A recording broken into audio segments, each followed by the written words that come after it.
प्रारंभिक रचनानुवाद कौमुदी में हम पीछे निबंध देख रहे हैं।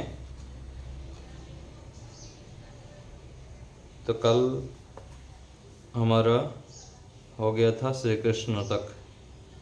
आगे है श्री जवाहरलाल नेहरू। कमलेश माता जी बोली। श्री जवाहरलाल नेहरू न केवलं भारतवर्षस्य अपितु विश्वस्य महती विभूतिः आसीत्। श्री जवाहरलाल नेहरू न केवल भारत के अपितु विश्व के महान विभूति थे। तस्य पिता श्री मोतीलाल नेहरू जननी च स्वरूप रानी आस्ताम। उनके पिता श्री मोतीलाल नेहरू और माता स्वरूप रानी थीं।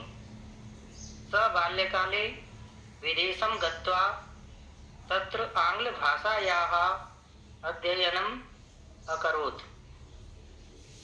वह बचपन में ही विदेश जाकर वहाँ अंग्रेजी भाषा का अध्ययन किए। स गुणानाम् आकरः धैर्यस्य धाम विद्वत्तायाः निधिः अहिंसायाः प्रबलः प्रचारकः राजनीति विशारदः असमः देशभक्तः च आसीत्। वह गुणों के धनी, धैर्य के धाम, विद्वता की निधि, अहिंसा के प्रबल प्रचारक, राजनीति के विशारद, असम देशभक्त थे। स देशस्य स्वाधीनतालाभाय बहुवारं कारावासं प्राप्तः। वह देश के स्वाधीनता लाभ के लिए बहुत बार कारावास प्राप्त किए या कारावास गए। स 17 वर्षाणि प्रधानमंत्री पदम अलंचकार। वह 17 वर्ष प्रधानमंत्री पद पर सुशोभित हुए। तस्य पुत्री श्रीमती इंदिरा गांधी अपि 11 वर्षाणि प्रधानमंत्री पदम अलंकरोत्। उनकी पुत्री श्रीमती इंदिरा गांधी भी 11 वर्ष तक प्रधानमंत्री पद पर सुशोभित हुई। ठीक है, तो इसमें हो गया। फिर से अच्छा जी, अलम करोत का मतलब सुशोभित है या बिना बाधा के? अलम अकरोत, तो अकरोत तो हो गया किए थे, है ना। और अलम का अर्थ ना दो प्रकार के होता है। एक तो बस अर्थ में भी है और दूसरा एक आया है द्वितीय भाग में आया है। एक मिनट रुकिए, मैं देखता हूँ उसका।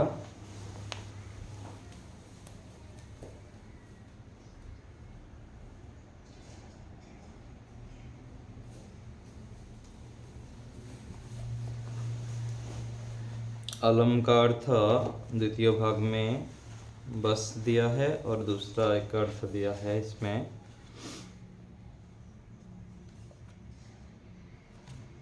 बिना बाधा के दिया है नहीं, पर्याप्त समर्थ। हाँ, पर्याप्त समर्थ और सख्त, है ना।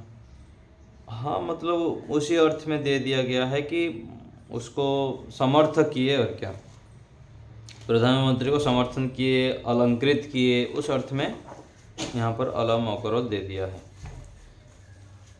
ठीक है, चलिए आगे। अर्चना जी पढ़िए। और एक थोड़ा सा और कौन सा है? बोलिए। आचार्य, इधर 100 गुणानाम आकार, ये सद्गुणों का प्रतिमूर्ति ऐसे भी हम लिख सकते हैं ना? प्रतिमूर्ति तो नहीं, भंडार अर्थ में है।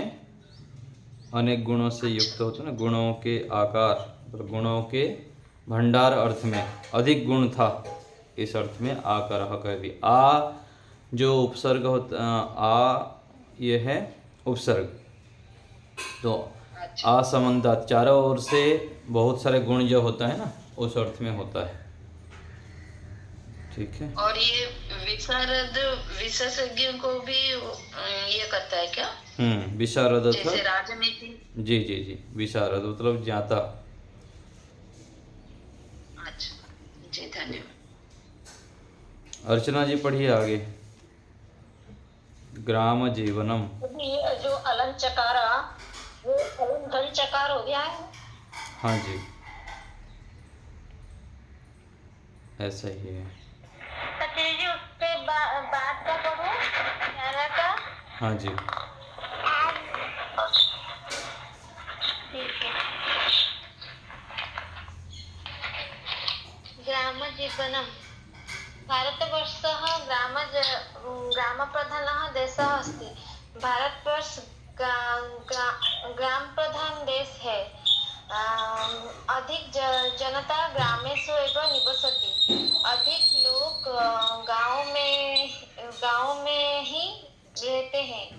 ग्रामवासिनः जनाः ग्रामीणाः इति कथ्यन्ते। गांव में रहने वाले लोगों को ग्रामीण ग्रामीण कहते हैं। ग्रामीणानां जनानां दिनचर्या शोभना शिक्षाप्रदा च भवति। गांव में रहने वाले लोगों का दिनचर्या शोभन अच्छा और शिक्षाप्रद है।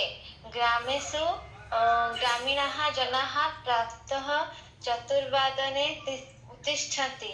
गांव में ग्रामवासी लोग सुबह 4 बजे उठते हैं।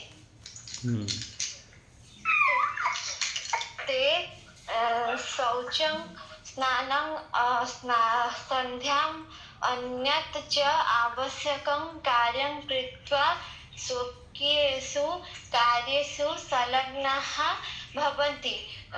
वे शौच, स्नान, संध्या और अन्य आवश्यक कार्य करके अपने कार्यों में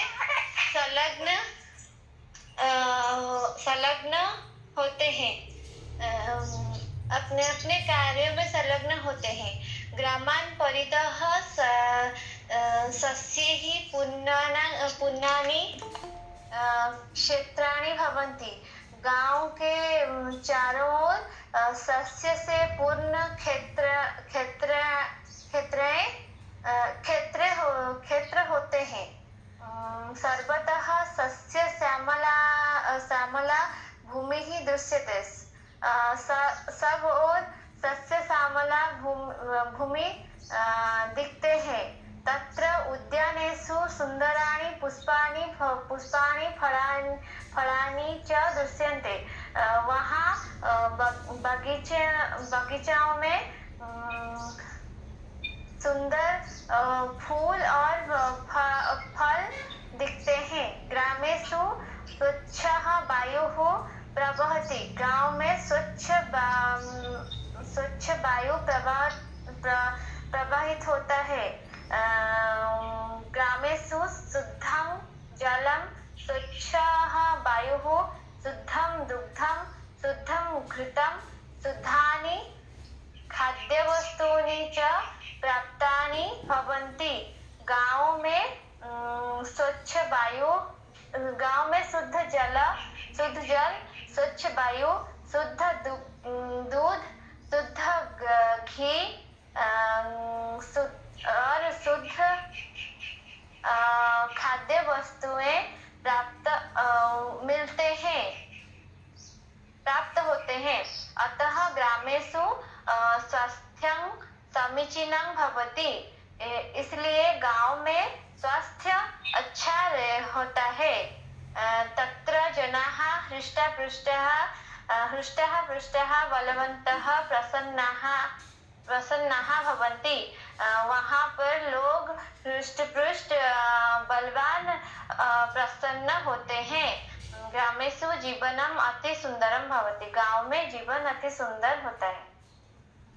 ठीक है, बहुत अच्छा। देख लीजिए फिर से। भारतवर्ष ग्राम प्रधान देश है। अधिक लोग गांव में ही रहते हैं। ग्रामवासी लोग ग्रामीण इति कथ्यन्ते, गांववासी लोग ग्रामीण कहे जाते हैं। इस प्रकार इति कथ्यन्ते, इस प्रकार कहे जाते हैं। ग्रामीणानां जनानां, गांव के लोगों। आपकी आवाज कट रही है।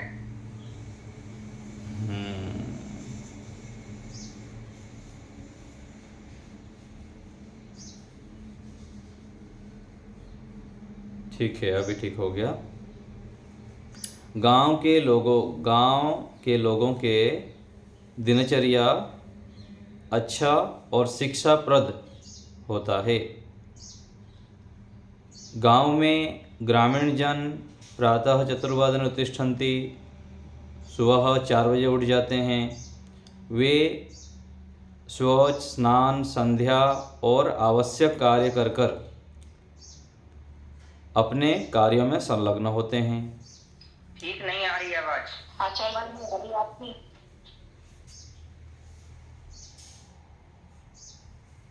कोई नहीं, जितना आता है भी सुन लीजिए। गांव के चारों ओर सस्य पूर्णानि क्षेत्रे भवति। सस्य के द्वारा पूर्ण खेत होते हैं। सब और सस्य श्यामला भूमि देखे जाते हैं। वहाँ उद्यानों में सुंदर पुष्प और फल देखे जाते हैं। गांव में स्वच्छ वायु बहती है। गांव में शुद्ध जल, स्वच्छ वायु, शुद्ध दूध, शुद्ध घी। ये खोलिए थोड़ा जशन जी, ये गेट खोलिए।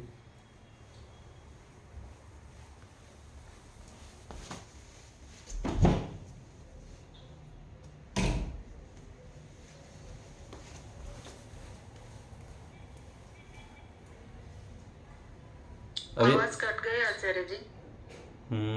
इसी समय ही टावर का प्रॉब्लम हो जाता है।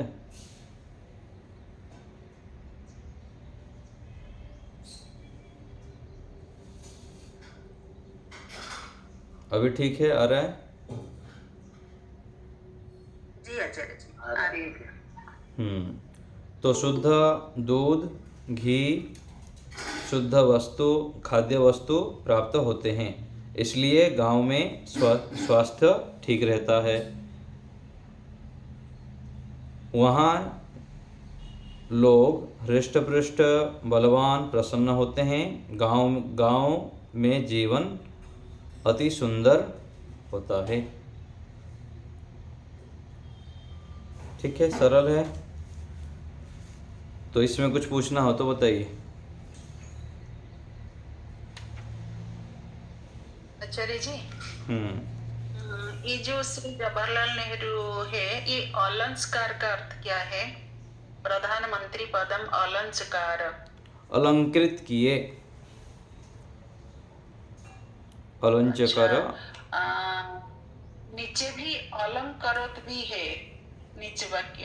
हाँ, उसका अर्थ भी उसी अर्थ में ही है। अलंकृत किए कर सकते हैं, और अलंकृत किए इस अर्थ में ही है, सुशोभित किए। और जो असमः देशभक्त या प्रिंटिंग मिस्टेक है, असीम है, ये ठीक है ना? असमः ये ठीक है? असमः भी चल जाएगा। समः अर्थात समान बोलते हैं, असम अर्थात उनके समान देशभक्त, अधिक अर्थ में ये है असमः देशभक्त। प्रिंट मिक्स नहीं कहेंगे। संस्कृत क्या है ना, संस्कृत में एक सब कुछ हम कहने के लिए अनेक प्रकार से कह सकते हैं। तो जो व्याकरण को हम विस्तृत रूप से पढ़ते हैं तो भाषाकार अलग अलग प्रकार से उसको कर सकते हैं, जो व्याकरण में निपुण हैं। तो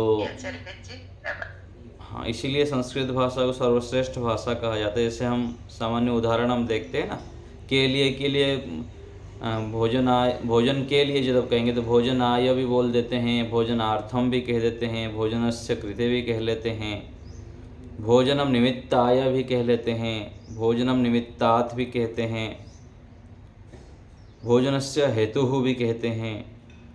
तो बहुत प्रकार से बोल पाते हैं ना। तो ऐसे ही यहाँ पर भी ऐसे ही समझना चाहिए। ठीक है, और कोई बात? आचार्य जी, ये हृष्टा पृष्ठा दिया हुआ है, बलवंतः दिया हुआ है, हृष्टा पृष्ठा क्या ये स्त्रीलिंग है? नहीं, जनाः बहुत सारे हो गए ना, जनाः होने से ये भी हृष्टः पृष्ठः हो गया। तो ये बलवंतः हुआ। बलवंतः ये बलवत शब्द है ना, भगवत की तरह। अच्छा, जैसे भगवत होते हैं ना, बलवान भगवान बोलते हैं ना, तो इसी भगवान का भगवंत हो जाता है। भगवान भगवंतो भगवंतः, तो बलवान बलवंतो बलवंतः। जी अच्छा। ठीक है,